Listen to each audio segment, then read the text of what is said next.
Day 3 এর মধ্যে আমি আজকে একটা ফোল্ডার বানাচ্ছি আর একটা যার নাম দিচ্ছি ভেরিয়েবল হ্যান্ডলিং ফাংশন ভিএইচএফ দিয়ে রাখলাম। তো এটার মধ্যে এমটি, ওকে, সো এমটির জন্য আমি একটা ফাইল তৈরি করলাম। এমটি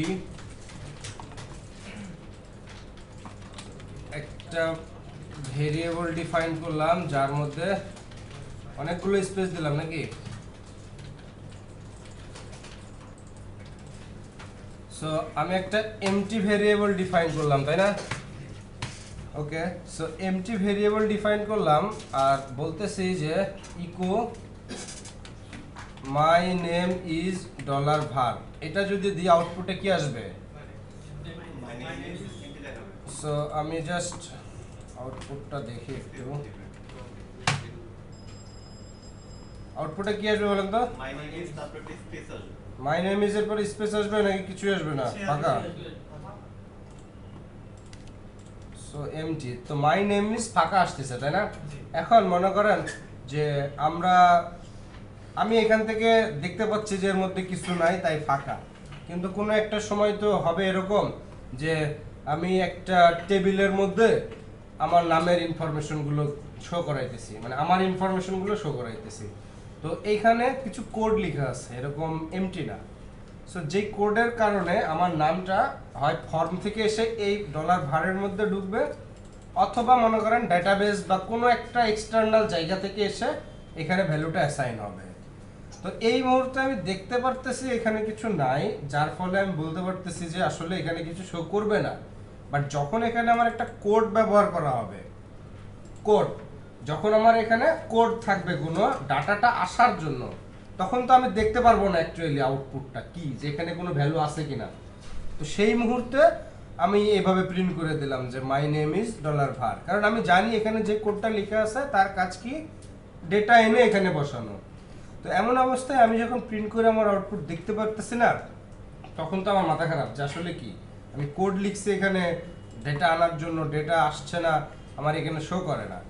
তো এই যে কনফিউশন বা চিন্তা থাকবে, এই চিন্তাকে দূর করার জন্য আমরা এই এমটি ফাংশন দিয়ে এটাকে চেক করতে পারি যে আসলে এইখানে কি কিছু আছে না আসলে এটা এমটি, এটা একটু দেখে নিই। ব্যাপারটা বুঝতে পারছেন? সো আমরা যদি এখানে যদি একটা ইফ এলস চালাই, যদি এমটি থাকে $var, তাহলে বলবো ইকো করে ওপস নাথিং ইজ দেয়ার। আর না হলে ইলস এর মধ্যে বলতে পারবো যে মাই নেম ইজ $var। তো ইফ ইলসটা এখানে কি কাজ করতেছে, যদি এইখানটাই বলতেছি এমটি যদি হয় $varটা এমটি না এমটি না, এমটি যদি হয় তাহলে আমার লুপ ইফ ইলস এর কোনটার মধ্যে ঢুকবে? প্রথমটায়। সো আউটপুট আসবে ওপস নাথিং ইজ দেয়ার, তাই না? আর যদি এমটি না হয় তার মানে প্রথমটায় ঢুকলো না, দ্বিতীয়টা আসবে, দ্বিতীয়টা আসা মানেই আমার নামটা তখন শো করবে, তাই না? এখন যদি আমরা আউটপুট দেখি কোনটাতে আউটপুট পাবো? প্রথমটায়, রাইট। সো আমরা একটু রিফ্রেশ করি।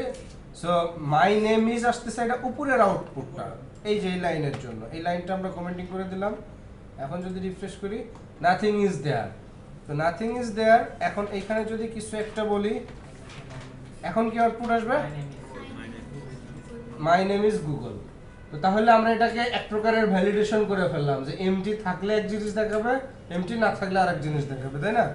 তো এই লাইনটাকে আমরা ইফ এলস এর আরো চার লাইন হয়ে গেছে, এটাকে আমরা চাইলে আরো একটু শর্ট করতে পারি। যেমন ইলসটার আমাদের দরকারই নাই, মনে করেন আমরা এখানে দিব যদি এখানে এখন কি মানে এই কন্ডিশনটা কি করতেছে, এখন এমটি আছে কিনা চেক করে, যদি এমটি হয় তাহলে কি ইফের মধ্যে ঢুকবে না? আর আমি যদি এখানে একটা নট লাগাই দিই, তখন কি হচ্ছে যে এমটি না হলেই এবার ইফের মধ্যে ঢুকবে। সো আমার এই ভেরিয়েবলটা এমটি নাকি এমটি না? সো আমি এমটি না, রাইট। সো আমি এখন বলতেই পারি যে মাই নেম ইজ $var। এখন যদি বলি এটা, তাহলে এটার আউটপুট কি আসবে? মাই নেম ইজ গুগল আসবে না? আর যদি নটটাকে উঠিয়ে দিই তাহলে কিছুই আসবে না। সো আমার ইফটার মধ্যে আর ঢুকবেই না, কারণ এই ভ্যালুটা এমটি হলে ইফটার মধ্যে ঢোকার কথা, ভ্যালুটা তো এমটি না। জি, ওকে। সো আমরা এই ধরনের ছোটখাটো ভ্যালিডেশন গুলো এইভাবে করে ফেলতে পারি। তো এটা গেল এমটি। নেক্সট হচ্ছে গেট টাইপ। এটা তো আমরা গতকালকে দেখছিলাম সবাই না, যে একটা ভেরিয়েবলের টাইপ দেখার জন্য এটা করা হয়, দেখছেন কি? দেখেন নাই আমাদের দেখেন। আচ্ছা, নো প্রবলেম। সো আমি আরেকটা ফাইল নিই গেট টাইপের জন্য। ধরেন আমি একটা প্রোডাক্ট নেমের জায়গায় বললাম যে আইফোন 7s 64GB, এটা আমার প্রোডাক্ট নেম। আর এখানে আমি বলতেছি প্রাইস ইকুয়াল টু ধরেন ৮০,০০০ টাকা। এখন আমি প্রিন্ট করতেছি, ইকো করলাম প্রোডাক্ট প্রাইসকে ইকো করলাম তার, আচ্ছা ওকে, প্রাইসকে ইকো করলাম। এই মুহূর্তে আমি আউটপুটটা কি পাবো? প্রাইসটাই তো পাবো, তাই না? ৮০,০০০ পাবো, তাই না? এখন ৮০,০০০ পাইলাম।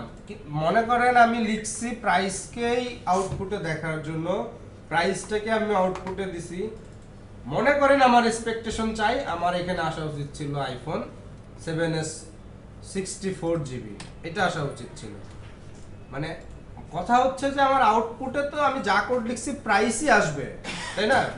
কিন্তু আমি এক্সপেক্ট করতেছি টাইপ, মানে প্রোডাক্টের নামটা। এটা কি আমি ভুল করে এক্সপেক্ট করতেছি? এই মুহূর্তে আমি ভুল করে এক্সপেক্ট করতেছি, কথার কথা। কারণ আমি এইটার মধ্যে লিখছি প্রোডাক্টের নাম, আর এটার মধ্যে প্রাইস লিখতেছি, আমি প্রাইসকে ইকো করতেছি, তাইলে আমি এটাকে কেন এক্সপেক্ট করব? সেই ক্ষেত্রে আমার এক্সপেক্ট করাটা ভুল, রং, তাই না? কিন্তু ধরেন আমার এখানে এমন কোড লেখা থাকলো যেই কোডের কারণে আমার এই প্রোডাক্টের নামটা আসবে বাইরের কোনো সোর্স থেকে, ডাটাবেস থেকে বা কোনো একটা জায়গা থেকে। সেই ক্ষেত্রে আমি তো ভুল করেও কোড লিখতে পারি, যে যেখানে প্রাইস আনার কোড লিখবো সেখানে নাম আনার কোড লিখে ফেলতে পারি না ভুল করে? মানে আমার কথাটা বুঝে নেই? এই যে নামটা আসছে, এই নামটা একটা কোডের মাধ্যমে আসবে। তো আমি এই জায়গাটায় নাম না এনে প্রাইস আনার কোড লিখে ফেলছি, আর আমি প্রিন্ট প্রাইস আনার জায়গায় এখানে কোড লিখছি মনে করেন নামটা আনার, আর আমি প্রিন্ট করতেছি প্রাইসটা। তাহলে আমার আউটপুটে কি আসবে? নাম আসবে। এই ক্ষেত্রে আমার এক্সপেকটেশন তো আর ভুল নাই, কিন্তু আউটপুট ভুল। কারণটা কি? কারণ আমি ভুল লিখছি। তো আমার তো মাথা খারাপ হয়ে যাবে। আমি বারবার আমি রিফ্রেশ করতেছি, আমার আসা উচিত প্রাইস, আর চলে আসছে নামটা। ব্যাপারটা হয়ে গেছে উল্টাটা, এখন ব্যাপারটা এরকম হয়ে গেছে, তাই না? মানে এই মুহূর্তে আমি দেখতে পারতেছি বলে আমি ধরে নিতে পারতেছি যে আউটপুটে আমার প্রাইসটাই আসবে, বা এখন এই মুহূর্তে আমার এটাই আসবে। বাট আমি যখন রিফ্রেশ দিচ্ছি আমার এটা আসছে। তো আমি এখন যেমন উল্টা করে আউটপুটটা সেট করে দিছি, এরকম উল্টা করে কোডও তো লিখতে পারি, ভুল করে পারি না? তো তখন মাথা খারাপ করার কিছু নাই, জাস্ট এটা চেক করতে হবে যে আসলে এটা কোন টাইপের ভেরিয়েবল। প্রাইসটা সাধারণত কি হয়? ইন্টিজার হয়। তাহলে আমার এখানে আমি যখন প্রাইস কি ইকো করতেছি, তো আমার টাইটেল আসছে, তখন আমি চেক করে নেব আসলে যে এর মধ্যে ভ্যালুটা আসছে কি ধরনের। সো আমি যদি এখানে দিই যে eco get type dollar prize, এটা দেওয়ার সাথে সাথে আমি প্রাইসটা কোন টাইপের ভেরিয়েবল এটা জেনে যাব। সেটা কি আসছে? সো আমি এখন বুঝতে পারলাম যে ও হো, তাহলে তো আমি এর মধ্যে স্ট্রিং আছে, আমি তো প্রাইস আসলে পাবো না, কারণ আমি যা কোড লিখছি তো ভুল কিছু লিখছি। তখন আমি আমার ভুলটা বুঝতে পারবো। ব্যাপারটা বুঝতে পারছেন? এটা হচ্ছে আমাদের তাহলে গেট টাইপের কাজ। আবার যদি আমি এরকমটা চিন্তা করি যে প্রাইস না লিখে আমি প্রোডাক্টের নাম লিখতেছি, অথচ আউটপুটে আসতেছে কি? প্রাইস আসতেছে। এই গেট টাইপটা এখন একটু কমেন্টিং করে রাখি, প্রাইস আসতেছে। সো এইখানে আপনি আবার যখন এক্সপেক্ট করেন নাম, তখন প্রাইস আসছে। সো মাথা খারাপ করার কিছুই নাই, জাস্ট এখানে গেট টাইপের মধ্যে আমার এই ভেরিয়েবলটা বসাই দিলেই বুঝবো। ভেরিয়েবলটা বসাই দিলাম, এখন রিফ্রেশ করে এখন আসতেছে ইন্টিজার। তখনই আপনি বুঝে যাবেন ওহো, তাহলে তো এটার মধ্যে আসলে তো কোনো স্ট্রিং বা নাম আসে না, এটার মধ্যে তো আসলে ইন্টিজার আসে। তখনই আপনি আপনার ভুলটা বুঝতে পারবেন এবং আপনার কোড আপনি ঠিক করতে পারবেন। তো এটা গেল গেট টাইপ আর ইনসেট। এই ফাংশনগুলোর মধ্যে সবথেকে মোস্ট ইউজ ফাংশন হচ্ছে এই সেটটা, সবথেকে মোস্ট ইউজ এবং মোস্ট ইম্পর্টেন্ট। সো ইনসেটের জন্য আমরা আরেকটা ফাইল তৈরি করি, ইনসেট।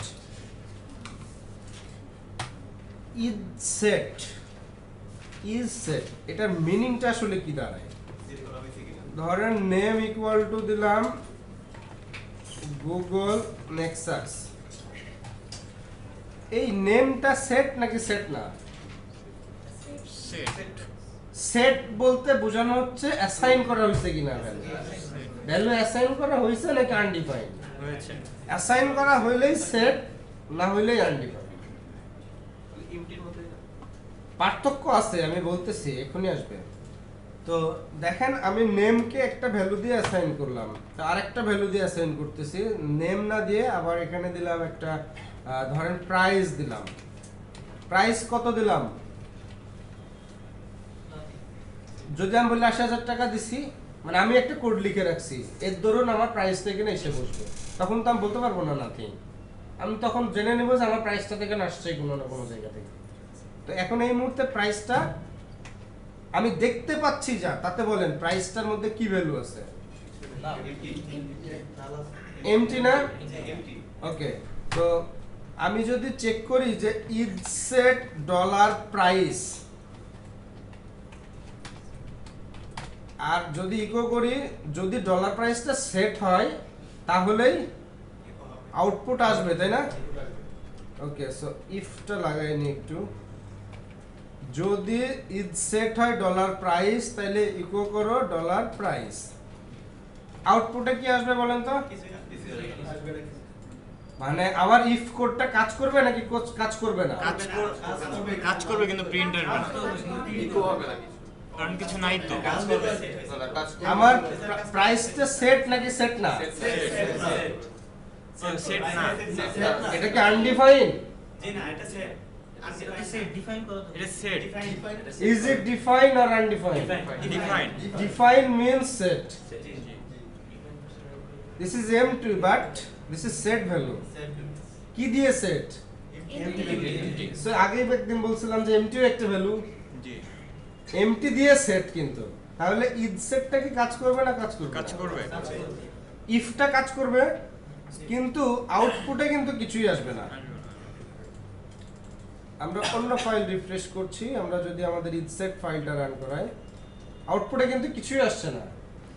তো আমার ভ্যালু আমি চেক করে নিচ্ছি সেট, আবার দেখতেছি আউটপুটে কিছুই আসছে না, তাহলে এমটি আর ইনসেটের মধ্যে ডিফারেন্সটা কি একটু বুঝতে পারছেন? এমটিটা হচ্ছে যে আমার প্যারামিটারের জন্য, আর ইসেটটা হচ্ছে হয়তো ভেরিয়েবলের জন্য, ভেরিয়েবল ডিক্লেয়ার করার জন্য। না, ব্যাপারটা এরকম না। এইখানেও আমি যদি এটাকে আরেকবার কপি করি, আমি বলি যদি এমটি হয় ডলার প্রাইসটা, তাইলে ইকো করো এমটি, নো অ্যাভেলেবল প্রাইস। এখন কোন কোডটার আউটপুট কি আসবে? এই প্রাইসটা সেট কি সেট না সেটা বলো। সেট। তাহলে ইজ সেট যদি প্রাইস হয়, এইটুকুনের আউটপুট কি? এটা এমটি আসবে। আমার কথাটা আপনারা বুঝেন নাই, আমার এমটি কিন্তু সেট, এটা ট্রু হবে, এমটি সেট করো, এইটুকুনের আউটপুট কি তাই বলেন? ট্রু হবে। ট্রু না, এটা তো সেট, তার মানে ট্রু ওয়ান যদি হয় লুপে ঢুকবে, কন্ডিশনে ঢুকবে, কন্ডিশনে যদি ঢুকে তাহলে ইকো করবে প্রাইস রে, প্রাইসের মধ্যে কিছু নাই তাই দেখা যাচ্ছে না।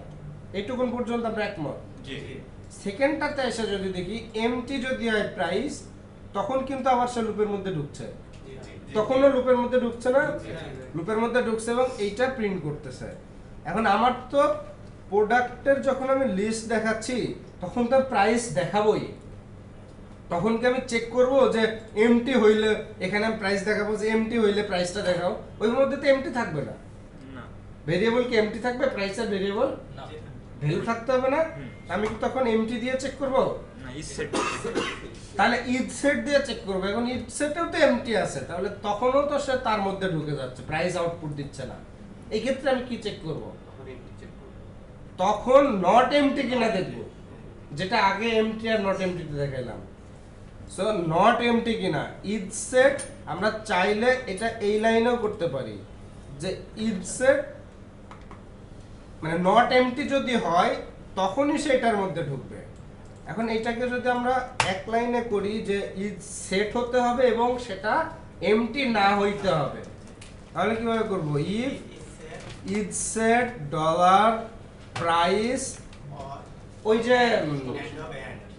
মনে আছে অপারেটর গুলোর কথা, এন্ড অপারেটরের কাজ কি, দুই পাশের কন্ডিশনই সত্য হইলে এন্ড অপারেটরটা কাজ করবে। সো ডলার প্রাইসটা সেট হতে হবে এন্ড নট এমটি হইতে হবে, মানে এমটি না হইতে হবে। এমটি না মানে কি, কিছু একটা আছে, যখনই সেটা হবে তখনই সেটা প্রিন্ট করবে। সো এই ভেরিয়েবলটাকে এখন সেট হতে হবে, এটা একটা কন্ডিশন, এবং এটাকে এমটি হওয়া যাবে না, নট এমটি হইতে হবে। নট এমটি মানে কিছু একটা আছে, দেন আমি এখানে ইকো করতে পারবো যে price is dollar prize. So এখন যদি আমি আউটপুটটা দেখি, কি আউটপুট পাবো বলেন তো? প্রাইস ইজ এমটি, মানে এমটি থাকবে, প্রাইস ইজ এর পর কিছু থাকবে না। প্রাইস ইজ নাথিং থাকবে, কিছু থাকবে না, প্রাইসের জায়গায় কিছু থাকবে না। মানে এইটুকুন আউটপুট আসবে, এই তো? কেন এইটুকুন আউটপুট আসবে? কারণ এখন দুইটা কন্ডিশনই ট্রু। কিভাবে দুইটা কন্ডিশন ট্রু হয় দেখেন তো? কারণ এখানে মানে প্রাইস এখানে থাকার কারণে এটা সেট একটা ট্রু একটা Okay. ফলস স্যার, একটা ট্রু একটা ফলস, একটা ট্রু একটা false। ভেরিয়েবলের কোনো মান না থাকার কারণে এটা এমটি ভেরিয়েবল। দুইটা কন্ডিশনই ট্রু, সেক্ষেত্রে একটা true আর একটা একটা ট্রু false। একটা ফলস, প্রথমটা ট্রু, এইটা true. Is set dollar prize, dollar prize set কিনা চেক করে, কি দিয়ে সেট?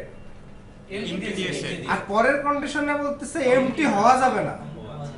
ওটা তাহলে কোন একটা ট্রু একটা একটা false। ফলস? এইটা ট্রু হচ্ছে আর এইটা ফলস হচ্ছে, তাই না? জি, এই জন্য যদি দুইটাই যদি ট্রু হইতো তাহলে আমার এখানে আসতো। এখন কি এখানে আসবে? এখন কিন্তু আমার এখানে আসবে না, আউটপুটে কি আসবে? কিছুই না। সো এইটাই হচ্ছে মানে এক প্রকারের ভ্যালিডেশন, যে আমি একটা ভ্যালুকে প্রিন্ট করতেছি, সেটা একবার দেখে নেব সেট কিনা, এবং এটা আবার চেক করে নেব যে এমটি কিনা। এখন আমরা এটাকে চাইলে এক লাইনেও করতে পারতাম, শুধু এইটুকুন দিলেই হইতো যে নট এমটি হইলেই আমার এটা প্রিন্ট করবে না কেনা, একই আউটপুট। ঠিক আছে, বুঝতে পারছেন কি ডিফারেন্সটা? বুঝছেন এমটি আর ইজ সেটের মধ্যে? ওকে, গুড। তাহলে এখন আসি প্রিন্টার। অ্যাকচুয়ালি প্রিন্টারের কাজ হচ্ছে অ্যারেকে প্রিন্ট করা। আমরা সাধারণত, আচ্ছা আমরা একটা জাস্ট প্রিন্টার, আমরা একটা অ্যারে তৈরি করি, dollar my array equal to, গতদিন অ্যারে বানানো দেখাইছি কি? এমটি অ্যারে বানানো, ওই যে টাইপ ডাটা টাইপে দেখাইছি না অ্যারে টাইপ কিভাবে অ্যারে বানাইতে হয়? ডেটা টাইপ পড়াইছি না আপনাদের? ডেটা টাইপের মধ্যে অ্যারে ছিল না? আমার যতটুকু মনে হয় আমি এইটুকু বানায় দেখাইছিলাম যে অ্যারে এমনি ডিফাইন করতে হয়। এইটুকু দেখাই নাই? এটা দেখাচ্ছেন এইটাই তো জিজ্ঞেস করতেছি আমি। সেইটাই তো অ্যারে বানানোর নিয়ম, এটাই দেখাইছি, এটাই জিজ্ঞেস করতেছিলাম। আমি একটা অ্যারে যদি তৈরি করি এভাবে, এটা কিন্তু একটা অ্যারে ভেরিয়েবল, এর মধ্যে কিছু নাই, কোনো ভ্যালু নাই, জাস্ট ফাঁকা, তাই না? সো এটা একটা অ্যারে ভেরিয়েবল। আমরা এখন এই ভেরিয়েবলকে যদি ইকো করি, ডলার মাই ভারকে ইকো করলাম, এখন যদি আমি আউটপুটটা দেখি, একটা এরর আসছে দেখেন, array two string conversion in এত। এই এররটা মুখস্থ করে রাখেন, প্রত্যেকেই পড়বেন, প্রত্যেকদিন পড়বেন, মুখস্থ করে রাখেন এররটা, একটা কমন এরর। জাস্ট এররটাকে আমি যদি নেটে দিই তাহলে দেখবেন যে কয়েক লক্ষ প্রবলেম আছে এটা নিয়ে, এমন কোনো জায়গা নাই যে এই এররটা নাই। দেখেন পেজের উপরে পেজ, পেজের উপরে পেজ আছে এই সেম এররটা নিয়ে।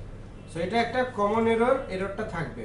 এররটা তখনই হয় যখন আমরা কোনো অ্যারেকে ইকো করি। এইটা একটা অ্যারে না? অ্যারেকে আমরা যখনই ইকো করতে যাব তখনই আমরা এররটা পাবো। আমরা কোনো অ্যারেকে এভাবে ডাইরেক্ট ইকো করতে পারবো না। সো অ্যারেকে, অ্যারের আউটপুট দেখতে গেলে আমাদের প্রিন্টার করতে হয়। প্রিন্টার করলেই আমরা অ্যারেকে দেখতে পাবো। এই যে একটা অ্যারে আসছে দেখছেন? সো এখানে অ্যারেটা ফাঁকা বলে কিছু আসে না। এখন আমি ইকোটা বন্ধ করে দিয়ে অ্যারের মধ্যে যদি একটা ভ্যালু দিই, মাই নেম ইজ গুগল। সো এখন যদি দেখি আউটপুটটা, এই যে একটা অ্যারে পাচ্ছি যার 0-র মধ্যে মাই, 1-এর মধ্যে নেম। আমরা ইন্ডেক্সিংটা মানে এখনই শিখে যাব তা না, তবে এটা শিখবো নেক্সট ক্লাসে, অ্যারে নিয়ে যেদিন ফুল ক্লাস যাবে সেদিন। শুধু এটাই জানি এখন আপাতত যে একটা অ্যারেকে আউটপুট দেখতে চাইলে আমরা প্রিন্টারের মধ্যে দেখব, এবং এটা যদি আরো সুন্দর করে দেখতে চাই তাহলে HTML এর প্রি ট্যাগটা ইউজ করব।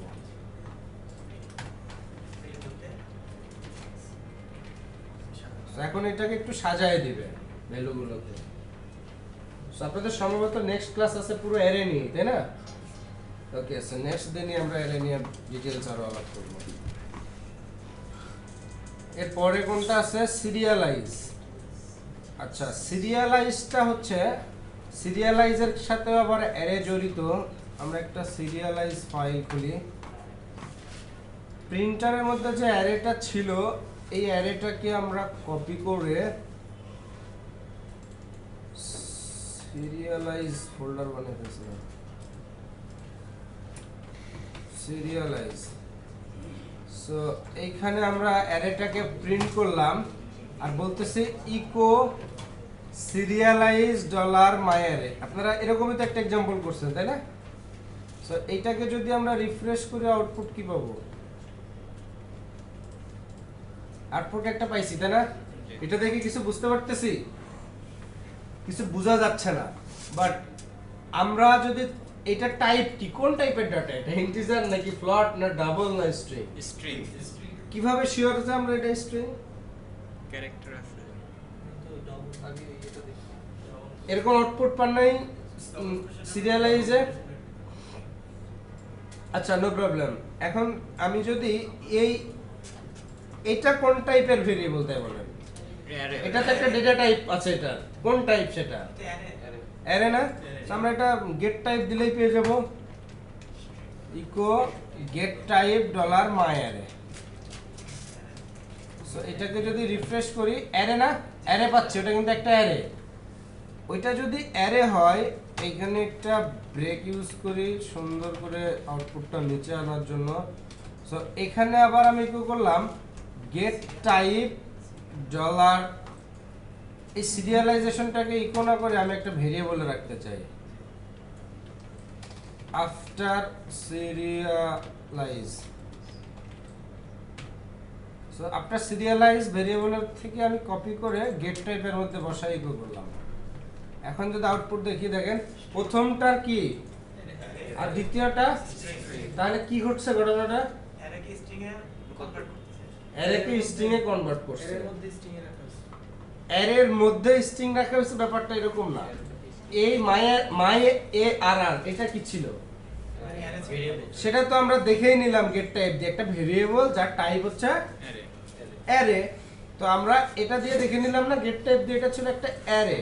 আর পরে যখন এটাকে সিরিয়ালাইজ মেশিং এর মধ্যে ইনপুট দিলাম, দিয়ে একটা জায়গায় রাখলাম, রেখে সেটার গেট টাইপ দেখতেছি আর সেটা দেখি string.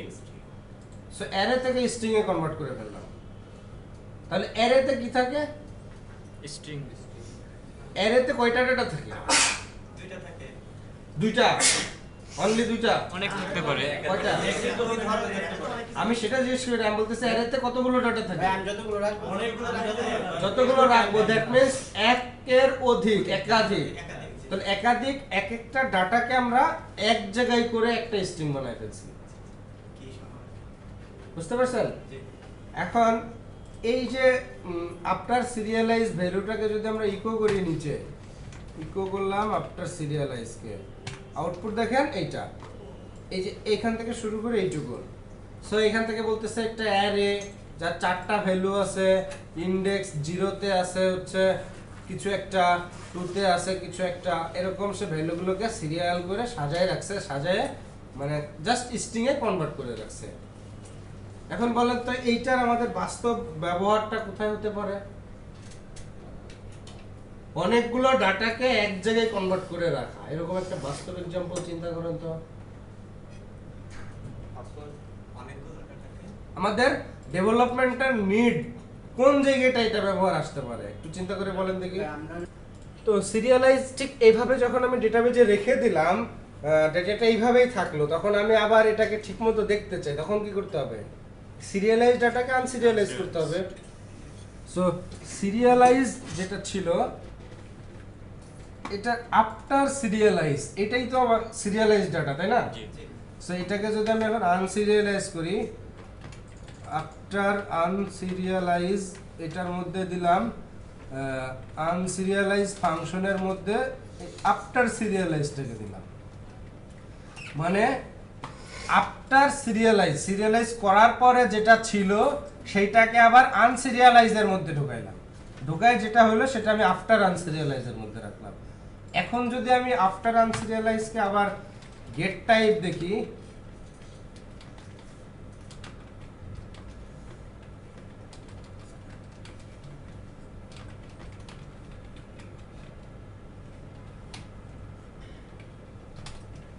Eco get type dollar after unserialize. এখন যদি রিফ্রেশ করি আর একবার, এখন দেখেন আমার অ্যারেতে রয়েছে না, এটা ছিল আমার ফার্স্ট অ্যারে, এই যে এটা ছিল মাই অ্যারে, যাকে গেট টাইপ দেখছিলাম সেটা অ্যারে বলতেছিল। এরপরে একে সিরিয়ালাইজ করলাম, করে এই ভেরিয়েবলে রাখলাম, এবার এটার গেট টাইপ দেখলাম সেটা স্ট্রিং হয়ে গেছিল। আবার এই ভেরিয়েবলটাকে আমি আনসিরিয়ালাইজের মধ্যে দিয়ে আনসিরিয়ালাইজ করে এখানে রাখলাম, সেটার আউটপুট দেখতেছি, সেটাকে বলে আবার অ্যারে। সেটা অ্যারে ছিল, স্ট্রিং এ কনভার্ট করছিলাম, ওই স্ট্রিং থেকে আমি আবার অ্যারেকে কনভার্ট করছি। সো এই হচ্ছে সিরিয়ালাইজ আনসিরিয়ালাইজের কাজ। আচ্ছা, এরপরে আসছে আনসেট, তাই না? আচ্ছা, আনসেট।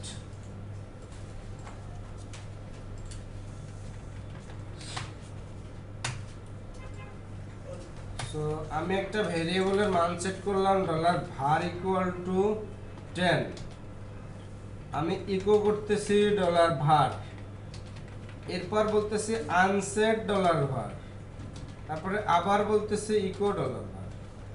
এই কোডটার আউটপুট কি আসবে?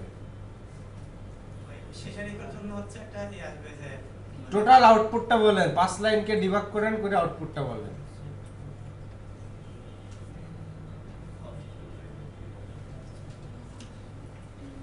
এখানে প্রথম লাইনে পিএইচপি ট্যাগ শুরু, দ্বিতীয় লাইনে আমি ভারের মধ্যে 10 ডিফাইন করছি, 3 নাম্বার লাইনে ভারকে প্রিন্ট করছি। সো ভারের মধ্যে কি আছে সে দেখবে, দেখে সেটাকে প্রিন্ট করে দিবে। এই পর্যন্ত আউটপুট হলো 10। এখন আমি আনসেট করতেছি $varকে, মানে এই ভারকে আনসেট করার মানে উপরে $varকে যদি ডিফাইন করা থাকে সেটাকে আনডিফাইন করে ফেলবে। তার এখন তাহলে আনসেট করে ফেললাম আমি $var, তার মানে $varকে সে আনডিফাইন করে ফেললো। এখন যদি আমি আবার ইকো করি তাহলে কি হবে? সেই ভেরিয়েবলটার কিন্তু এই লাইনে এসে কিন্তু $varer আর কোনো অস্তিত্ব নাই, $varকে কিন্তু একদম ধ্বংস করে ফেলছে, এর কোনো অস্তিত্ব নাই। তো আমি কিন্তু এবার ইকো করতেছি $var, তাহলে কি বলবে? এরর দেখাবে আনডিফাইন্ড ভেরিয়েবল। যেমন এখানে যদি আমি ইকো করি $var দিছিলাম, এখন কার দিলাম, এই কারের জন্য কি আউটপুট আসবে? Undefined variable. কারটা যেমন উপরে ডিফাইন করেন না আনডিফাইন, এই আনসেট ভার করার কারণে এই ভারটা আর ডিফাইন না, আনডিফাইন হয়ে গেছে। সো আমি যেমন এটার আউটপুট দেখলে এটা হচ্ছে আমাদের আনসেট ফাইল। সো 10 এই দুইটা 10 আসলো কোথা থেকে? যে প্রথম 10টা প্রিন্ট হবে। ও এখানে ইকো করা আছে, সো এটাকে আমরা ইকো করব না সরাসরি। এই যে এই 10টা আসলো এই 3 নম্বর লাইনের আউটপুট থেকে, এই লাইনে এসে ভারকে আবার মানে একেবারে আনসেট করে দেওয়া হয়েছে, আনডিফাইন করে দেওয়া হয়েছে, দেন আবার ভারকে প্রিন্ট করতেছি। সেই লাইনে এসে তো ভারের কোনো অস্তিত্ব আর রাখা হচ্ছে না, সেখানে আমি প্রিন্ট করলে তো পাবো না। সেইটার জন্যই আমি আর কি আনডিফাইন পাইতেছি। তো অনেক সময় আসবে যে একটা ভেরিয়েবলকে একবার ইউজ করে ফেলার পরে আমি সেটাকে আর কোথাও ইউজ করতে দিব না, আমার আনডিফাইন করার দরকার লাগতে পারে। এরকম ইউজ করে নিয়ে তারপরে সেটাকে এরকম আনসেট করে দিব। ঠিক আছে? এরপরে হ্যাঁ সেট করা যাবে, কোনো ব্যাপার না। আপনি আবার এখানে ভার সমান সমান যদি দিয়া দেন একটা কার, কোনো ব্যাপার না। আপনি আবার এখানে ইকো করেন $var, এই যে 10 আসছে উপরের লাইনের জন্য, কার আসছে নিচের লাইনের জন্য। কিন্তু যদি আমার আবার সেট করার দরকার হয় তাহলে আমি আনসেট কেন করব? সেটাই। তো ভাই এটাতে একটা সুবিধা আছে, সেটা হলো যে একই ভেরিয়েবল নেম বারবার ইউজ করা যাবে। কিন্তু অসুবিধাও তো আছে, আপনাকে এক লাইন কোড বেশি লিখতে হইতেছে। তাহলে দেখলাম তাহলে এটা যদি এক লাইন কোড যদি আপনি বেশি লিখতে পারেন তাহলে ভেরিয়েবল নেমটা অন্য নাম দিতে আপনার অসুবিধা কোথায়? তাহলে আমি এক নামের মধ্যে এখানে লিখব iPhone 6, 7 আর এখানে লিখব হচ্ছে কত $500। আউটপুট পাইতে চাই একই ভেরিয়েবল দিয়ে প্রাইস আর নাম। এটা কি ঠিক করলাম আমি? এটা কি কামটা ঠিক হয়েছে? আমি ইকো করতেছি ভার, এই ভারই আমাকে একবার প্রাইস প্রোডাক্টের নাম দিচ্ছে, আবার প্রাইস দিচ্ছে। এটা কি আমার ঠিক হয়েছে নাকি? এটা একদম লিগ্যাল কিছু করছে আমি? আপনি নিজেই কনফিউজড হয়ে যাবেন যে আমি তাহলে এখন কি চেঞ্জ করে কি দেব। তাহলে এটার নাম হওয়া উচিত টাইটেল বা প্রোডাক্ট নেম, এটার নাম হওয়া উচিত প্রাইস, তাই না? So, এক নামে কখনো কেউ দুইবার ভেরিয়েবল ইউজ করার জন্য আনসেট করবে না, এটা কোনো গুড প্র্যাকটিস না। এটার বাস্তব মানে বাস্তব ইউজটা কোথায় হতে পারে বলেন তো? আর টু স্টেপ ভেরিফিকেশনের জন্য যে আমাদের এসএমএসটা যায় সে ধরনের কোনো নাম্বার যাবে? না, টু স্টেপ ভেরিফিকেশনের জন্য ভারডাম। ভারডাম হচ্ছে অনেকটাই প্রিন্টারের মতোই। প্রিন্টার যেমন একটা অ্যারের আউটপুট দিয়ে দেয়, ভারডামটাও ঠিক তেমনই। আমরা যদি প্রিন্টারের কোডটা একটু কপি করে ভারডাম্পে দিই, দিয়ে দেখবো যে এখানে বলতেছি মাই নেম ইজ গুগল একটা অ্যারে প্রি করে এখানে আমরা এটাকে একটা ভারডাম্পের মধ্যে দিয়ে দিই। ভারডাম্পের মধ্যে বলতেছি মাই অ্যারে। জাস্ট আউটপুটটা যদি একটু দেখি আমরা, সো দেখেন এইখানে প্রিন্টারে যেটা ছিল যে ডেটাগুলোকে সে অ্যারের ডেটাগুলোকে প্রিন্ট করে দিচ্ছে, আর ভারডাম্পে যেটা হলো, ভারডাম্পের কাজ হচ্ছে একটা ভেরিয়েবল সম্পর্কে ডিটেইলস ওভারঅল তথ্য নেওয়া। যেমন গেট টাইপ বললে কি বলতেছিল যে শুধু ইন্টিজার না হলে ফ্লোট বা ডাবল স্ট্রিং কিছু একটা। আবার যদি প্রিন্টার করি তাহলে শুধু অ্যারের আউটপুটটা দেখাচ্ছিল। তবে প্রিন্টারের মধ্যে আমরা নরমাল ভেরিয়েবলও প্রিন্ট করতে পারবো, কোনো সমস্যা নেই। আর যদি ভারডাম করি তাহলে কি দেখায়? ভারডাম করলে দেখাইতেছে এই যে আমি কাকে ভারডাম করছি, মাই অ্যারেকে। সেইটার আউটপুট কি কি আসছে? ফার্স্টে বলতেছে এটা একটা অ্যারে, এটার মধ্যে 4টা ভ্যালু আছে। জিরোতে আছে কি স্ট্রিং, স্ট্রিং এর আবার লেন্থ কত 2। তারপরে আছে মাই, সেই ভ্যালুটা হচ্ছে মাই। তারপরে 1 এর মধ্যে আছে হলো আরেকটা স্ট্রিং, তার মধ্যে যার লেন্থ হলো 4, যে ভ্যালুটা হলো নেম। সো কতগুলো তথ্য দেয়। প্রথম তথ্য দিল সে এই ভেরিয়েবলটা একটা অ্যারে কিনা, টাইপ বললো। তারপরে বলতেছে এটার মধ্যে টোটাল কয়টা ভ্যালু আছে, দেন বলতেছে জিরো ইন্ডেক্সে কোন টাইপের ভ্যালু আছে, দেন বলতেছে তার মধ্যেকার ভ্যালুটা কি। সো কতগুলো মানে ইম্পর্টেন্স তথ্য আপনাকে দিয়ে দেয় যে অ্যাকচুয়ালি আমাদের জন্য মিসম্যাচ না হয়, যে আমি প্রিন্ট করতেছি এক জিনিস আউটপুটে আসে এক জিনিস। এই যে কনফিউশন কোত্থেকে এররটা হলো, এত কনফিউশনের কিছু না, জাস্ট ভেরিয়েবলটাকে ভারডাম্পের মধ্যে দিয়ে দিবেন। তাহলে কি শুধু অ্যারের জন্যই কাজ করে? না, এখানে সবকিছুর জন্যই কাজ করে। আপনি যদি এখানে অ্যারে না দিয়ে যদি একটা স্ট্রিং দেন, সামথিং শুড গোজ দেয়ার, এটা জাস্ট একটা স্ট্রিং, এটার আউটপুটও সে দিবে। এটা হচ্ছে একটা স্ট্রিং যার লেন্থ হলো 27, ভ্যালু হলো এটা। যে কোনো ভেরিয়েবল সম্পর্কে ও ডিটেইলস তথ্যটা আপনাকে দিবে। সো এগুলো কাজে লাগবে নাকি লাগবে না? সেগুলো ইম্পর্টেন্স। এই 4টা থেকে যে কোনো একটা করিয়ে দিলেই আপনারা বাকিটা বুঝে যাবেন। সেটা হচ্ছে একটা ভেরিয়েবল অ্যারে কিনা সেটা চেক করবে। যদি অ্যারে হয় তাহলে যদি রিফের মধ্যে ঢুকবে, নাইলে না। বুলিয়ান, একটা ভেরিয়েবল বুলিয়ান কিনা, মানে বুলিয়ান বলতে ট্রু ফলস কিনা, ট্রু হইলে এটার মধ্যে ঢুকবে, নাইলে না। এটা কি করাই দিতে হবে আমার, এটা কি বুঝবেন? হ্যাঁ বুঝবেন না? ওকে, প্রবলেম হলে বলেন। আমরা একটা ফাইল নিই যেটার নাম দিই ফাংশনস। সো আমি বলতেছি ফাংশন অ্যাড, তাই না? ওকে, আর এটার মধ্যে ডলার এর মধ্যে দিচ্ছি 10, ডলার বির মধ্যে দিচ্ছি 20, এবং বলতেছে ইকো ডলার এ প্লাস ডলার বি, মানে দুইটা সংখ্যা যোগ করার একটা ফাংশন বানাইলাম, তাই না? সো এই মুহূর্তে আমি যদি আমার পেজকে রিফ্রেশ দিই পিছনে, যে ফাংশনকে রান করায়, কোনো আউটপুট নাই, বিকজ আমরা এই ফাংশনকে কল করি না, রাইট? সো আমি যদি এখান থেকে কল করি জাস্ট অ্যাডকে, এখন যদি আউটপুটটা দেখি, এখন 30 কিন্তু দেখতে পাচ্ছি। তাহলে এই ফাংশনটার কাজ কি? সো আমি যদি 10 এর জায়গায় 20 দিয়ে আউটপুট কি পাবো? 40 পাবো, তাই না?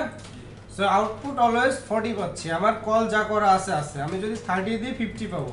এ আমাকে যোগ করে আউটপুটটা দিয়ে দিচ্ছে, তাই না? ওকে, আসলে অ্যাকচুয়ালি ফাংশনের কাজ কিন্তু কোনো আউটপুট এভাবে ইকো করা না।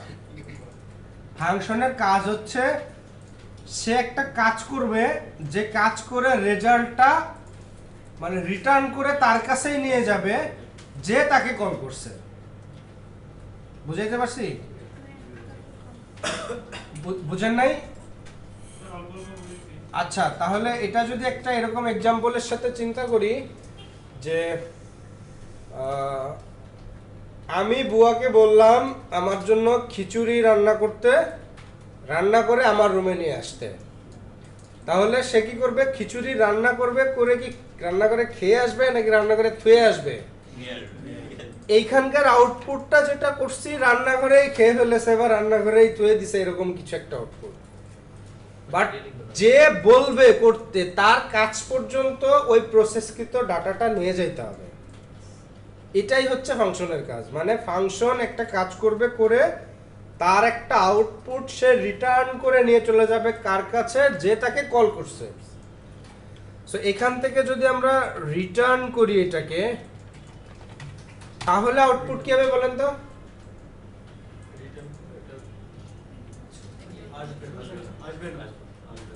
আউটপুট আসবে? এখানে কোথাও কিন্তু ইকো করা নাই, কোনো আউটপুট আসবে না। সো আমি যদি রিফ্রেশ করি, দেখেন আউটপুট এখন আর দেখতে পাচ্ছি না। তাহলে রিটার্ন করে ডাটাটা কোথায় নিয়ে গেল?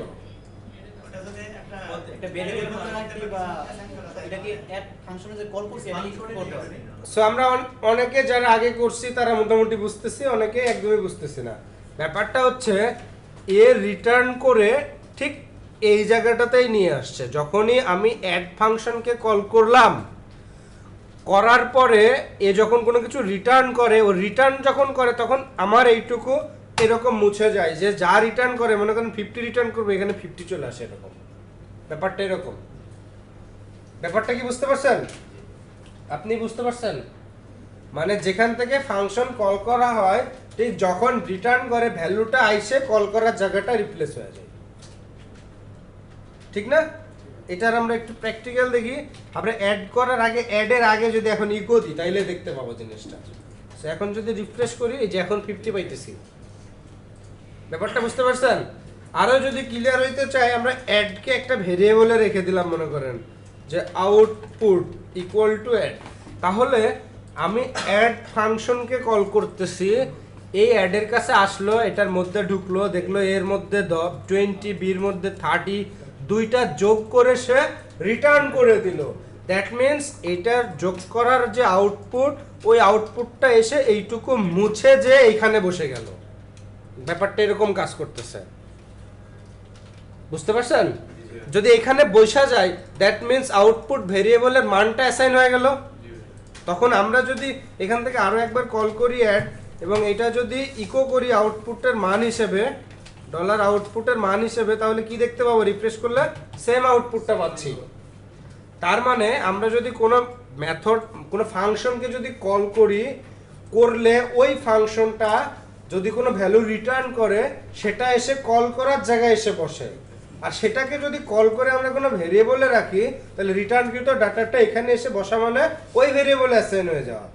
এই ব্যাপারটুকু কি আপনারা নিশ্চিন্ত? শিওর? ওকে। তাহলে এই ফাংশনটা আবার দুইটা মানে যোগ করার ছাড়া আর কিছু করছে না, তাই না? এইটুকু আমরা এনশিওর করতে পারতেছি যে আমরা যখন একটা ফাংশনকে কল করি, তখন ওই ফাংশনটা যা রিটার্ন করে, তখন ওই কলের জায়গাটুকু মুছে যে রিটার্নের ভ্যালুটা এসে ওখানে বসে, এবং এটাকে যদি আমরা একটা ভেরিয়েবলে রাখি, তো সেই ভেরিয়েবলে ভ্যালুটা অ্যাসাইন হয়ে যায়, এবং চাইলে আমরা সেটাকে নিয়ে কাজ করতে পারি। তো এই হচ্ছে মোটামুটি ফাংশন কিভাবে কাজ করে এটা। এখন এই ফাংশনটা মূলত কি করতেছে বলেন তো? এক লাইন করে পড়া। এখন এই ফাংশনটা যদি এরকম ভাবে আমি রাখি, তাহলে এই ফাংশনটা তো সারা জীবন 50ই রিটার্ন করবে, তাই না? তা আমি কি এরকম করব 50 রিটার্ন? আমি তো বলবো একটা ইনপুট দাও, দুইটা ইনপুট দাও, যোগ করো, কখনো 100 দিব, কখনো 50 দিব। কিন্তু এই ফাংশনটার কাজ কি? ও সারাটা জীবন 50ই ইনপুট দিবে। একটা ফিক্সড ভ্যালু দেওয়া হয়ে গেছে, স্ট্যাটিক একটা হার্ড কোডেড ভ্যালু দেওয়া হয়ে গেছে। এটাকে বলা হয় হার্ড কোডেড ভ্যালু, মানে একটা ভ্যালু ফিক্সড করে দেওয়া। সো আমার ভ্যালুটা এরকম হার্ড কোডেড হলে তো চলবে না, ভ্যালুটা হতে হবে ডাইনামিক, যে কোনো জায়গা থেকে এসে বসবে এখানে আর আউটপুটে আসবে একটা কিছু। সো ভ্যালুকে ডাইনামিক করতে গেলে আমার এখানে প্যারামিটার দিতে হবে। প্যারামিটার মানে হচ্ছে এইখানে ফাংশনের মধ্যে ভেরিয়েবল অ্যাসাইন করা, ফাংশনের মধ্যে যেমন আমি এখানে দিতে পারি ডেটা 1, ডেটা 2, ডেটা 3, ডেটা 4, এইভাবে আমি চাইলে আমার ইচ্ছে মতো একাধিক প্যারামিটার দিতে পারি। তাহলে এই ডেটা 1, ডেটা 2, ডেটা 3, ডেটা 4 এই ভেরিয়েবলগুলোতে ভ্যালু কোত্থেকে আসবে? কল করার সময় ভ্যালু দিয়ে দিব। যখন আমরা কল করব ফাংশনে তখন এখানে ভিতরে ভ্যালু দিয়ে দিব। এক্স্যাক্টলি। সো আমি ফাংশন যখন অ্যাড কে কল করছি, তাই না? এখন আমি যদি জাস্ট রিফ্রেশ করি আউটপুটটা কি হয় দেখেন তো একটু। এরর দিছে কতগুলো, যতগুলো প্যারামিটার আমি দিছি ততগুলো এরর। কারণ কি? কল করার সময় ভ্যালু দিয়ে দিই। তখন আপনি কল করার সময় ভ্যালুগুলো দেন নাই। তার মানে হইলো আমি বুয়াকে বলছি খিচুড়ি দিতে, কিন্তু আমি চাল ডাল তেল কিছুই দিই নাই। সো খিচুড়ি আমাকে দিতে পারবে? কোনোভাবেই দিতে পারবে না। কেমন কান্নাকাটি শুরু করছে দেখেন, সম্ভব না। তো ধরেন আমি এখানে দুইটা জিনিস দিয়ে খিচুড়ি পাইতে চাই, যে চাল ডাল দুইটা। এখন এইখানে যে দুইটা প্যারামিটার দিলাম, ও কিন্তু এবার দুইটাই এরর দিবে, যে তাহলে চাল ডাল দাও। এখন এই চাল ডালটা হচ্ছে আমার যেখান থেকে কল করব, যখন বলবো যে আমার এই ফাংশনে যে কাজ করতে হবে এর মধ্যে পাঠাইতে হবে। ধরেন প্রথমে দিলাম হচ্ছে 10, এরপরে দিলাম হচ্ছে 15। এখন এই 10টা যে এই চালের মধ্যে ঢুকে যাবে, এই 15টা যে এই ডালের মধ্যে ঢুকে যাবে। এইখানে এই প্রত্যেকটা প্যারামিটার, এই দুটাকে বলা হয় প্যারামিটার, আর কল করার সময় যে ভ্যালুগুলো পাঠাচ্ছে এগুলোকে বলা হয় আর্গুমেন্ট। এটা মাথায় রাখবেন যে যখন ডিফাইন করতেছি ফাংশন তখন সে ভেরিয়েবলকে বলা হয় প্যারামিটার, আর যখন কল করতেছি তখন যে ভ্যালুটা দিচ্ছি এটাকে বলা হয় আর্গুমেন্ট। তাহলে এই 10 যে চালের মধ্যে ঢুকবে, এই 15 যে ডালের মধ্যে ঢুকবে। এখন আমরা যেটা করব, এই রিটার্ন করে দিব এই চাল আর ডালের যোগ করা। ঠিক আছে? তো রিটার্ন যদি করি আমি এখানে, তাহলে রিটার্ন যা করবে সেটার আউটপুট এটা মুছে যে এখানে বসে যাবে না? তাহলে আউটপুট ভেরিয়েবলটার মধ্যে সে ভ্যালুটা এসে ঢুকে গেল, ঠিক না? তাহলে এখন আউটপুট কি করা আছে? আমরা আউটপুটে কত পেতে পারি? 25 পেতে পারি 25। আউটপুটে 25 পাচ্ছি, তাই না? এখন যদি এরকম হয় যে ধরেন আমি এখানে চাল ডাল দিলাম, তেল তো দিই নাই, তেল ছাড়া কি খিচুড়ি হবে? হবে না। তো এখানে আরেকটা ভেরিয়েবল দিলাম, মনে করেন তেল। ওকে, এখন সে আবার কান্নাকাটি করবে, তুমি তেল দিবা বলছো, দাও নাই। মানে এইখানে আমার আউটপুটটা রিটার্ন করতেছে, কিন্তু একটা মিসিং আর্গুমেন্ট বলতেছে। দেখেন 3 ফর অ্যাড, এখানে একটা আউটপুট মানে এরর ওয়ার্নিং আসতেছে একটা, সে আমার আউটপুট রিটার্ন করে দিছে। বাট এই ওয়ার্নিংটার কারণ মানে আমি তেল দিই নাই, খিচুড়ি আমাকে দিছে, তেল ছাড়া রান্না করে যা হইতে হবে। কিন্তু সে কান্নাকাটি করতেছে যে তুমি তো তেল দাও নাই, এটা কি করলা? দিতে চাইছিলা। এইখানে ডিফাইন করা মানে হলো দিতে চাওয়া, কিন্তু এইখান থেকে তো দিই নাই তেলের কোনো মান, তাই না? এইখানে দিতে চাইছি বইলাই দেই নাই, এই জন্যই আমার এই ওয়ার্নিংটা আসছে। এখন যদি এরকম হয় যে দিতে চাইছি দিই নাই, এখন আমি দিব, মনে করেন কিছু একটা দিলাম, এখন এই তেল নিয়ে তো আমার কোডে ইফেক্টিভ কিছু নাই আছে, বাট এররটা আর থাকবে না। কিন্তু যদি এই তেলটাকে এটার লগে যোগ করে দিই, তাহলে টোটালটা যোগ হবে, তাই না? 15, 10, 25 আর 30, 55 আসবে। সো আউটপুট আমরা 55 পেয়ে যাচ্ছি। এখন যদি আমি এরকম বলি যে আমি তেল দিব বলতেছি কিন্তু দিব না, তাহলে সে কি করবে? তেল ছাড়া রান্না করে দিবে, বাট কান্নাকাটি করবে না। তো এখানে মনে করেন আরেকটা কিছু দিতে চাই, মনে করেন কি সেটা?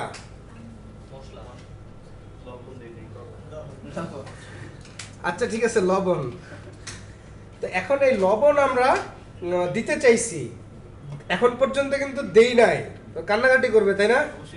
আউটপুট সে দিচ্ছে যা লবণ ছাড়া হয় সেটা, কিন্তু কান্নাকাটি করতেছে। কিন্তু যে আমরা যদি এটা ওকে বলি অপশনাল, এটা আমি চাইলে দিতেও পারি নাও পারি, এরকম যদি কিছু করতে চাই তাহলে এটাকে এমটি দিয়ে ডিফাইন করে দেবো।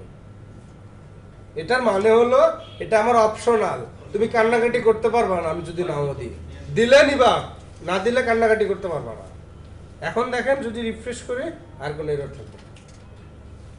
তার মানে হচ্ছে এই প্যারামিটারটা একটা ভ্যালু এক্সপেক্ট করে, যদি আমি নাও দিই তাও বলবে না যে তোমাকে এটা দিতেই হবে, বাধ্য তুমি। সো আমাদের তাহলে ভেরিয়েবলগুলোকে এইভাবে প্রত্যেকটা ভেরিয়েবলকে অপশনাল করে দেওয়াটাই হচ্ছে বেস্ট প্র্যাকটিসের অংশ। যদি আপনি প্রতিদিন চান তাহলে, হ্যাঁ, যদি আপনি ডে বাই ডে চান তাহলে, ডে বাই ডে, চান আপনি ডে বাই ডে আপনি খিচুড়ি খেতে যাচ্ছেন তাহলে। হ্যাঁ ডে বাই ডে খিচুড়ি খেতে চাওয়া মানে ডে বাই ডে বুয়াকে কথাটা বলা, তার মানে এই ফাংশনকে বারবার কল করা। আমি আবার করব, এই যে আমি মনে করেন এখানে লিখলাম আজকে খেতে চাই, এখানে আমি কল করলাম অ্যাডকে, কল করে এখন আমি বলতেছি দেখেন এখানে শুধু কল করছি, আমি কোনো কিছুই দিই নাই, চাল ডাল তেল লবণ কিছুই দিই নাই, আমার আউটপুটে কোনো এরর আসবে না, কোনো এরর আসবে না। কারণ কি আমি সবগুলোকে অপশনাল বলছি, আমি দিতেও পারি নাও পারি, কোনোটাই দিই নাই, সব আউটপুটও কিছু দেবে না, কিন্তু কান্নাকাটি সে করবে না। কিন্তু ব্যাপারটা হচ্ছে এরকম হয় যে আপনি ফার্স্ট ডেতে বগে কল করলেন, সে কন্টিনিউ আপনাকে দিতে থাকবে। ফার্স্টে যে হার্ড কোডেড ভ্যালু দিয়ে রাখছিলাম, তার মানে বকে যাবে আগে থেকেই সব চাল ডাল দিয়ে রাখছি, এই জন্যই সে আমাকে দিছে। আমাদের এখানে যে ভ্যালুটা আমরা অ্যাসাইন করতেছি, ফার্স্টের ভ্যালুটা চালা যাইতেছে, সেকেন্ড ভ্যালুটা ডালা যাইতেছে, রাইট? আমরা এটা স্কিপ করতে পারবো না যে আমাদের ফার্স্টের ভ্যালুটা কোনো উপায় নাই, এটা সিকোয়েন্স ফলো করতেই হবে, প্রথমটাই প্রথমে যাবে। আমাদের ফার্স্ট ভ্যালুটা নাই, এটা আমরা এমটি হিসেবে ইনপুট করব কিভাবে? জিরো পাঠিয়ে দেন, তাহলে ফাঁকা দিয়ে কমা দিয়ে পরে জিরো পাঠিয়ে দেন, এরকম এমটি ভ্যালু পাঠিয়ে দেন, এরকম এমটি। কিন্তু স্কিপ করার ওয়ে নাই যে আপনি এটাকে যদি না দেন তাহলে এইটা যে এইখানে ঢুকবে, এইরকম কোনো ওয়ে নাই। এই শুধু কমা দিলে হবে না? হ্যাঁ শুধু কমা দেন, শুধু কমা দিলে একটা ওয়ার্নিং দিতে পারে, এখানে জিরো দিয়ে দিবেন অথবা এমটি ভ্যালু দিয়ে দিবেন, সিকোয়েন্স মেনে যাইতে হবে আপনাকে। আচ্ছা ভাই, আমরা যতক্ষণ এখন দিচ্ছি ফিক্সড ভ্যালু দিচ্ছি, ফর ভ্যালু হিসেবে ডাবল কোটেশন দেয়া এখানে, এটা এই জন্যই দেওয়া, আমি যদি কোনো ভ্যালু না দিই এটা এমটি হিসেবে ওটা যাবে, ফাঁকা হিসেবে। যদি ভ্যালু দিই এটা মুছে যাবে, যে এখানে এসে ওই ভ্যালুটা বসবে, এই কোটেশন থাকবে না তখন, এটা ভার্চুয়ালি ওটা সরে যেয়ে এখানে ভ্যালুটা বসবে। আচ্ছা ভাই, যে এগুলো যতগুলো দিচ্ছি ওগুলো কিন্তু ফিক্সড ভ্যালু দিচ্ছি 10, হ্যাঁ আমি ইউজার থেকে নিতে চাচ্ছি, হ্যাঁ সেটা তো নিতে চাইবই, ওটা তো আমরা আরো একটু পরে করবো, ওটা তো করবোই। এই যে আপনাদের যেখানে আছে কোথায় এই যে ফর্মস, সেশন 7 তো এটা আমরা করবো, ফর্মস থেকে ডাটা নেব। সেটা বুঝলাম, মানে ইকো করার জন্য, মানে প্রিন্টএফ এর জন্য ইকো হিসেবে প্রিন্টএফ, আর স্ক্যানএফ এর বদলে কি ইউজ করা হয়? এটা এই যে ফর্ম সেশন 7 ফর্মস আছে, গেট পোস্ট, ওটা দিয়ে করব। সেশন 7 আমরা ফর্ম থেকে ডাটা নিব, নিয়ে যোগ বিয়োগ গুণ ভাগ করব, একটা ক্যালকুলেটর তৈরি করবেন আপনারা, এই তো। আচ্ছা একটা কোশ্চেন, জি বলেন। প্যারামিটারের মধ্যে আমি নাম এবং এজ এই দুটো নিতে পারবো, প্যারামিটারে কিন্তু নাম এবং এজ যে কোনো কিছু নিতে পারবেন। তাহলে ওটা কি? এইখানে আপনার নাম এনিথিং ইউ ক্যান চুজ। আমি যদি এখান থেকে এবার ভ্যালু দিই 50, এই ভ্যালুটা আসবে 50টা আসবে এই ভেরিয়েবলটার মধ্যে। কোশ্চেনটা এমন না, কোশ্চেনটা তো আমি নাম দাও, নাম মানে কি, এটা নাম্বার, আর নাম মানে নাম্বার, সরি নাম মানে হচ্ছে ওয়ার্ড, হ্যাঁ স্ট্রিং, এজ মানে হচ্ছে নাম্বার। হ্যাঁ। এখন ইন্টিজার আর হচ্ছে স্ট্রিং কি একসাথে add ইন্টিজার আর স্ট্রিং কি একসাথে অ্যাড হয় নাকি? তো যদি একসাথে দেখাইতে চাই আর কি, তো দেখান, সমস্যা কি? দুইটা দিতে হবে। আপনি দুইটা ভ্যালু ইনপুট করবেন, হ্যাঁ ভিন্ন না, একটা ইন্টিজার ভিন্ন একটা ইন্টিজার, মানে ভাই একটা ইন্টিজার, আচ্ছা ঠিক আছে বুঝতে পারছি, নাম দিলাম আর হচ্ছে এজ দিলাম, ওকে। তাহলে আমার এই রিটার্নের সিস্টেমটা চেঞ্জ হয়ে যাবে। সো আমি এখান থেকে যখন কল করব অ্যাডকে, আমি নাম বলবো কি গুগল, আর এজ বলবো কত 30 বা 50। হ্যাঁ, এখন আমার কি হবে, দুইটাকে এক করতে হবে।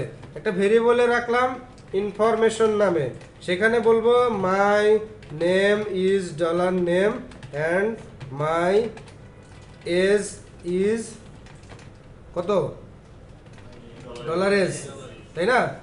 এখন আমি রিটার্ন করব ইনফরমেশন, রিটার্ন ইনফরমেশন, ঠিক আছে। সো ইনফরমেশনটা এসে এখানে বসে যাবে, ইনফরমেশনের মধ্যে যা থাকবে তখন আমি আউটপুট কি করলেই পাবো। এখন এটাকে যদি রিফ্রেশ করি তাহলে আমি এটা পেয়ে যাব my name is Google and my age is 50। ঠিক আছে? আর কোনো কোশ্চেন?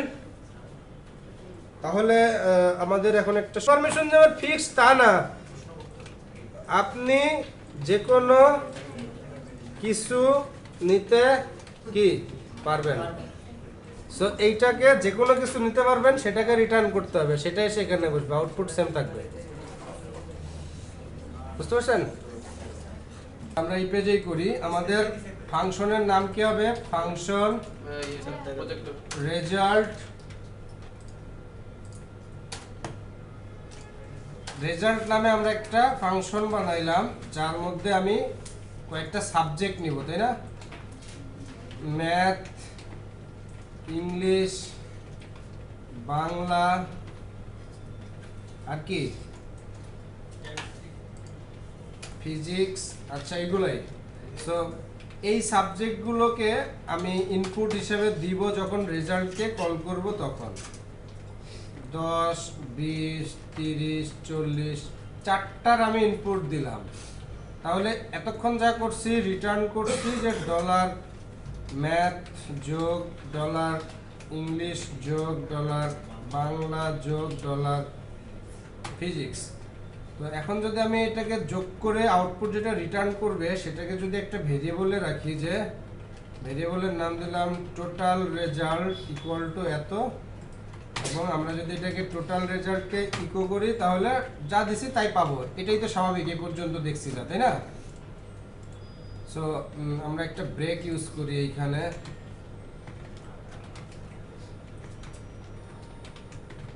রেজাল্ট ইজ দিয়ে একটা ব্রেক ইউজ করলাম। সো রেজাল্ট ইজ 100 দেখাচ্ছে, এটাই তো স্বাভাবিক, যা যা ইনপুট দিছি তাই। এখন আমি যদি একটা না দিই, তাহলে এটা তো আমার সিস্টেমে এরর বলবে যে missing argument for result function called এত এত নাম্বার লাইনে আনডিফাইন এই যে ফোন। সো যেই তিনটা যোগ করে দিছে, বাট একটা না দেওয়ার কারণে সে কান্নাকাটি শুরু করে দিছে, তাই না? সো আমার এই এররটা আমি চাই নাই, আমি চাইছিলাম যে একটা দিব না, বাট মেসেজ আসবে ইনভ্যালিড ইনপুট। তো এই এররটাকে আমার সলভ করতে গেলে আমার আগে কি করতে হবে? ফাংশনগুলোকে অপশনাল করতে হবে না, এমটি ভ্যালু দিয়ে ডিফাইন করতে হবে, তাই না? সো ডিফাইন করে দিলাম। এখন আমি ওই এররটার হাত থেকে বেঁচে যাব, তাই না? ওকে, সো এখন আমার এই ভেরিয়েবলগুলোর মান আছে কি? এমটি তাহলে আমি যদি একটা না দিই, তাহলে এর মধ্যে কি ভ্যালু থাকতেছে? এমটি থাকবে, জিরো থাকবে। এমটি থাকে না? সো আমার এখানে চেক করতে হবে, যদি নট এমটি হয় কোনটা? ম্যাথ। এবং নট এমটি হয় কোনটা? ইংলিশ। এবং নট এমটি হয় কোনটা? বাংলা। এবং নট এমটি হয় কোনটা? Dollar physics. এই কন্ডিশনটার কাজ হলো যে সবগুলোই যখন নট এমটি থাকবে তখনই সেটার মধ্যে ঢুকবে। তো এমটি যখন না, তখনই যদি ওটার মধ্যে ঢুকে, তাহলে তখনই আমি এটা যোগ করে দিব। আর যদি একটাও এমটি থাকে, তখন আমি ইলসের মধ্যে একটা প্রিন্ট করে বলে দিব যে অপস ইনভ্যালিড ইনপুট। সো এখন যদি আউটপুটে দেখি ইনভ্যালিড ইনপুট আসছে। আর যদি আরো একটা আমি ইনপুট দিই, সেক্ষেত্রে আমি আউটপুট পাবো 100। সো এটা বুঝেন নাই এখনো? কে কে আছেন? হ্যাঁ, লাস্টে লেফট ক্লাস ছিল তো এমটি ফাংশনটা পাইছিলাম। বুঝতে পারছি, কিন্তু আমার এখানে প্রবলেমটা কি হয়েছে বুঝতেছি না। আমি লজিক করার চেষ্টা করছি। আচ্ছা, এখন আমি যে নট এমটি দিয়ে চেক করছি, আপনাকে যে এটাই করতে হবে এমন না। আপনি যদি এমনটাও চেক করেন, নট ইকুয়াল টু চেক করারও তো উপায় আছে। সেটা কি? যে যদি ডলার ফার্স্টেরটা ম্যাথ নট ইকুয়াল টু এমটি হয়, এটাও তো একটা উপায়, কারণ এটা এমটি না। এটার মধ্যে যখন ভ্যালু আসবে না, তখন তো সেটা এমটি থাকতেছে, ঠিক না? তাহলে নট ইকুয়াল টু এমটি মানে কি? এমটির সমান যদি না হয়, তার মানে সেখানে কিছু আছে, কিছু থাকলেই তো সেটা এমটির সমান আর থাকলো না। এখন কিছু নাই, এটার মানে কি? এটা এমটি। সো এখানে আমি বলতেছি যদি dot math dollar math not equal to empty হয়, মানে এমটি না হয়, অলরেডি আছে এমটি, কোনো কিছু না দেওয়া মানে এমটি থাকা। আর আমি যখন কিছু দিচ্ছি, তখন তার এটা এমটি থাকছে না। So not equal to empty, এটা তখন ট্রু হয়ে যাচ্ছে না? আমি যদি প্রত্যেকটা এভাবে চেক করি যে নট ইকুয়াল টু এমটি সেটাও হবে, আমি যদি নট এমটি দিয়ে চেক করি তাও হবে। আরও ভাবে হয় আমি যদি শুধু এমটি দিয়ে চেক করি, যে যদি এমটি হয় ডলার ম্যাথ এবং যদি এমটি হয় ডলার ইংলিশ এবং যদি এমটি হয় ডলার বাংলা এবং যদি এখানে আমরা এবং দিব না, অর দিব, অর ইউজ করব। যে কোনো একটা যদি এমটি হয়, যদি এমটি হয় ডলার বাংলা, তারপরে অথবা যদি এমটি হয় ডলার ফিজিক্স। এখন প্রত্যেকটা কোনো একটা যদি এমটি হয়, অরটা কিভাবে কাজ করে, যে কোনো একটা কোনো একটা সত্য হইলেই সে আর লুপে ঢুকে না। তো যদি আমি এমটি দিই, এখান থেকে ধরেন আমি এবার একটা কম দিলাম, তার মানে এই ফিজিক্সটা এমটি না, তার মানে এইটা ট্রু হয়ে গেল। একটা ট্রু মানেই এখানকার আর মানে এই কোডের মধ্যে আর ঢুকবে না। এই ক্ষেত্রে আমি আউটপুটটাকে আবার এখান থেকে এখানে নিয়ে আসবো, আর এই ইকোটাকে আমি এখানে করব। কারণ যখনই কোনো একটা এমটি, তখনই তো এটা ট্রু হয়ে যাবে পুরোটা, আর তখনই সে এটার মধ্যে ঢুকবে। সো সেম আউটপুট দিবে এটাও। এইটা ট্যাগ দেখলে যখনই আমরা একটা ভ্যালু দিব তখন এটা আউটপুট পাবো। 4 নম্বরটা ট্যাগ দেখলে আমি যদি 4 নম্বরটা না দিই, 4 নাম্বারটা না দিই বলতে 40 না দিই, আমি শুধু 10 20 30 40 এখানে ট্যাগ চেক করব। এখানে কিছু দিব না, না না না, ট্যাগ চেক করব আর কি। এটা স্ট্রিং থাকবে, ফিজিক্সে ফিজিক্সটা স্ট্রিং থাকবে। স্ট্রিং হ্যাঁ, কারণ এখানে আমি স্ট্রিং আকারে ডিফাইন করে দিচ্ছি সিঙ্গেল কোড দিয়ে। সো এটা বুঝেন নাই? এখনো কি কেউ আছেন? আমি ভাই এই কোডটা করছি কিন্তু এন্ড দিয়ে, এই কারণে আমার এন্ড দিয়ে করলে তো সবগুলো সত্য হইতে হবে, তখনই তো সেটার মধ্যে ঢুকবে। তবে আমার নোট না দিয়ে আমি করছিলাম, এটা কি হয়েছিল কি তাও ওইটা তো স্ট্রিং আকারে দেখা কিন্তু এটা তো নাল না, স্ট্রাকচার আছে। এখানে তো স্ট্রিং আছে, এটা তো নাল না। আপনি তো এটা নাল চেক করছেন। এটা হচ্ছে আউটপুট, এটা আউটপুট, এটা টোটাল রেজাল্ট, এটা শুধু রেজাল্ট। সো এটা সমস্যা আর কিছু নাই। এখন সরি, ফাংশনের নাম রেজাল্ট থাক, সমস্যা নেই। ফাংশনের নাম আর ভেরিয়েবল নেম তো আলাদা, দুইটা ডিফারেন্ট থিং।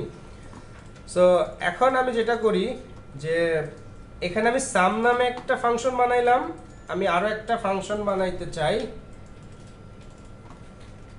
মাল্টিপ্লাই করার জন্য, যেখানে মাল্টিপ্লাই করা হবে দুইটা ভ্যালুর, এবং আমি আরেকটা ফাংশন বানাচ্ছি যেটাকে বলতেছি ডিভিশন।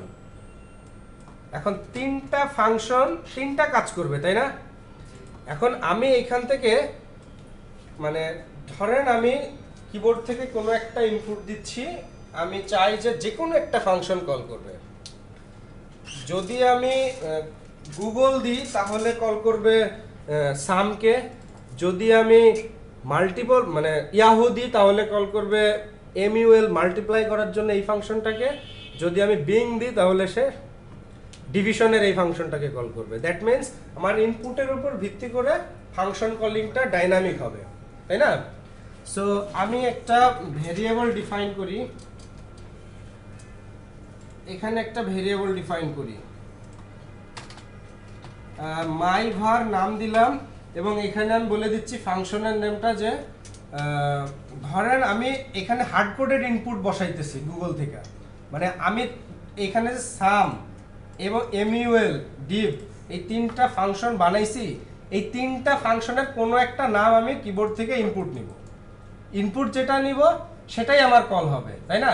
তো আমি যেহেতু এখনো ফর্ম নিয়ে কাজ করা শুরু করি নাই, যেহেতু আমি হার্ড কোডেড ভ্যালু বসাচ্ছি, সেহেতু আমি এখানে যে কোনো একটা নাম বলে দিলাম এমইউএল, হ্যাঁ এটাকে বলে দিলাম, সরি হ্যাঁ এটাকে বলে দিলাম, এবং প্রত্যেকটা ফাংশনকে আমি একটু অপশনাল করে দিই, কারণ যদি আমি আর্গুমেন্ট না পাস করি তাহলে কি হবে, এরর দেখাবে।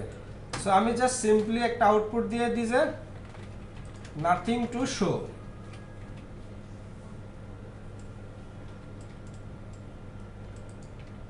প্রত্যেকটা ভেরিয়েবলকে আমি একটু মানে ডিফাইন করে দিচ্ছি এমডি দিয়ে, এবং আউটপুটের মধ্যে বলে দিচ্ছি নাথিং টু শো।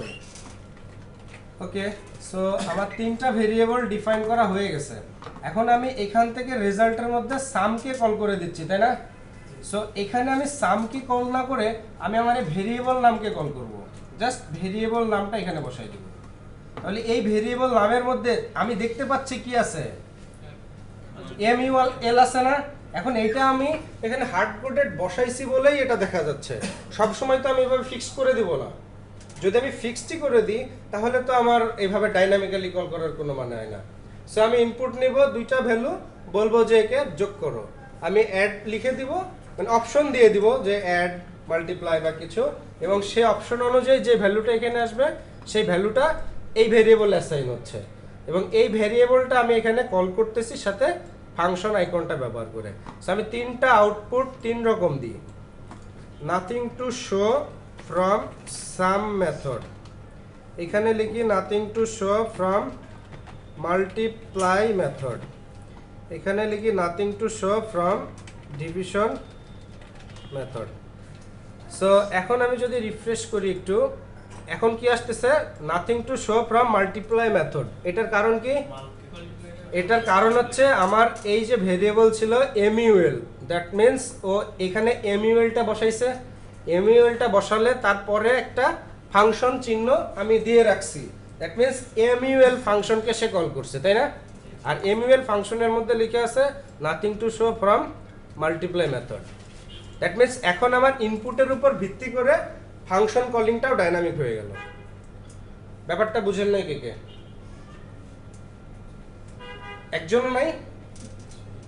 বুঝেন নাই?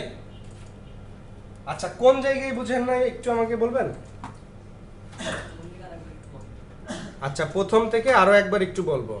ওকে, আমরা সাধারণত দুইটা সংখ্যা যোগ করার জন্য যদি একটা মেথড বানাই, ফাংশন বানাই, দুইটা সংখ্যা কখন যোগ করবে?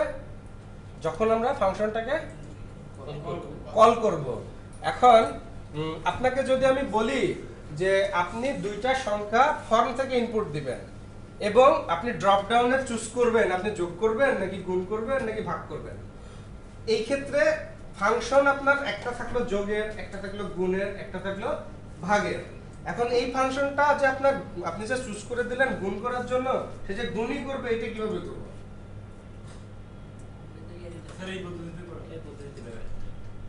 বুঝতে পারছেন তো? তাহলে এখন আমি ধরেন ফর্ম থেকে চুজ করে দিলাম মাল্টিপ্লাই করার জন্য, তাহলে সে ভ্যালু হিসেবে MUL নিয়ে যাবে, আর MULটা আইনে সে এখানে সেট করবে, দ্যাট মিন্স এই ভেরিয়েবলে সেট করবে, তাই না?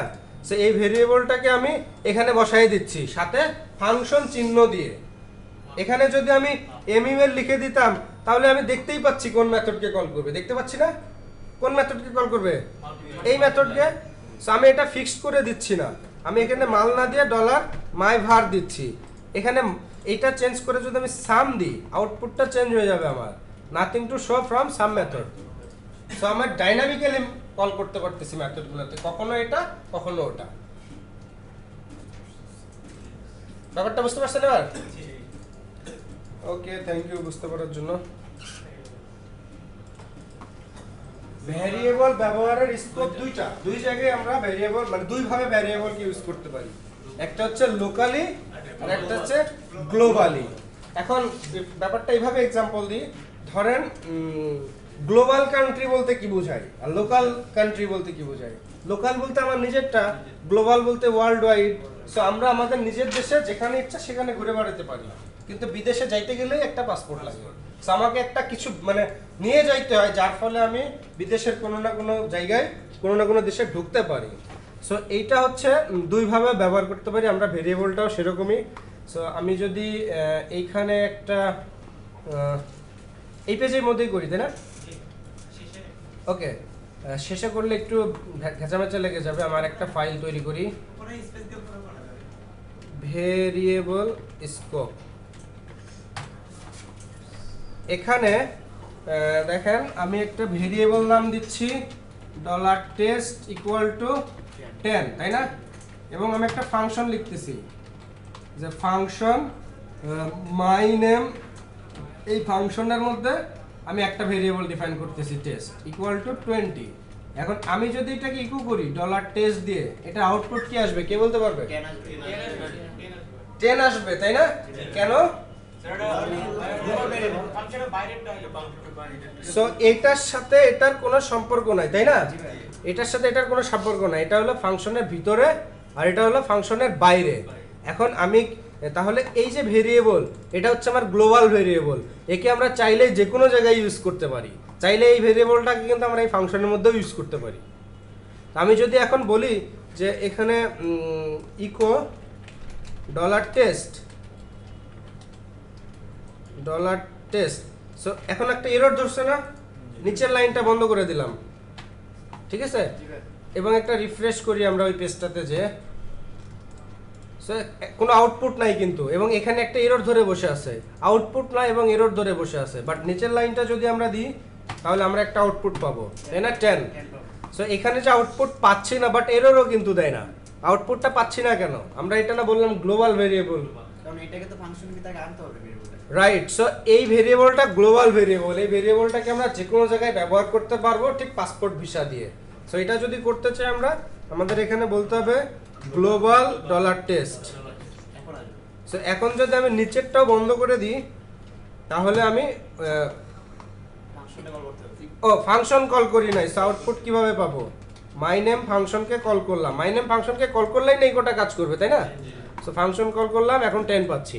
দ্যাট মিন্স একটা ভেরিয়েবল আমরা চাইলে গ্লোবাল ভেরিয়েবলকে যে কোনো জায়গায় ব্যবহার করতে পারি। কিন্তু এখানে যদি আমি আবার একটা ভেরিয়েবল ডিফাইন করি, যে বেস্ট নামে আমি একটা ভেরিয়েবলের মধ্যে 20 রাখলাম, এইটাকে কিন্তু আমি গ্লোবালি অন্য জায়গায় ব্যবহার করতে পারবো না। এই ভেরিয়েবলটা হলো লোকাল ভেরিয়েবল, এই ভেরিয়েবলটা অনলি এই মেথডের এই ফাংশনের মধ্যেই কাজ করবে। ক্লিয়ার ব্যাপারটা? ওকে, তাহলে এটা গেল ভেরিয়েবল স্কোপ।